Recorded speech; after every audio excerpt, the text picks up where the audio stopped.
menor de edad pinakasalan ng 73 years old na matanda. Sinasabi nila na ang pagmamahal ay hindi binabase sa tinatawag na edad, mukha at antas sa lipunan.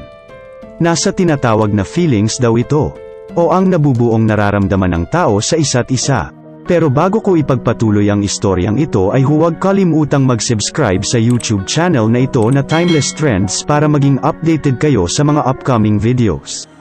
Mga ka-TV, alamin natin ang kwento sa bidyong ito. Sa panahon ngayon ay wala nang pinipiling edad ang tinatawag na pagmamahal.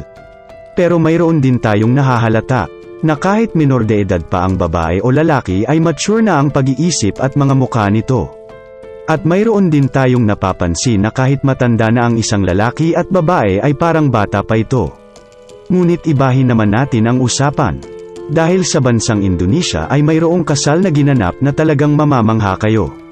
Si Selamat Riyadi, isang menor de edad na may edad na 15 years old ay ikinasal kay Roaya binti Kiagus Muhammad Jaafar na may edad na 73 years old. Nabuo ang pagmamahal ni Selamat noong nagkasakit siya ng malaria. At tanging si Roaya lang daw ang tumulong at nag-alaga sa kanya. Ang ama ni Selamat ay namatay na mga ilang taon na, at ang kanyang ina naman ay nag-asawa ulit.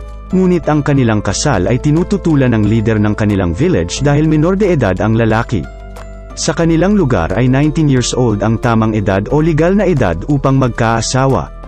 Ngunit binantaan sila ni Selamat at Roaya na mag-double suicide kung hindi sila ikasal. Dahil dito ay pinagbigyan sila ng kanilang leader ng village na ikasal ng palihim o ang tinatawag na private wedding. Sa kasal na ito ay marami ang tutol kasama na rito ang social ministry affairs sa kanilang lugar. Ito raw ay isang unofficial wedding.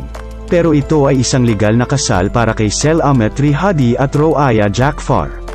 Sila ay naging masaya dahil nakamtan na nila ang kanilang pag-iisang dibdib. Talaga namang kahanga-hanga ang ganitong istorya. Mga ka-TV, para maging updated kayo sa mga bago kong videos. Don't forget to like, subscribe, share and click the notification bell ng channel na ito. Hanggang sa muli, maraming salamat.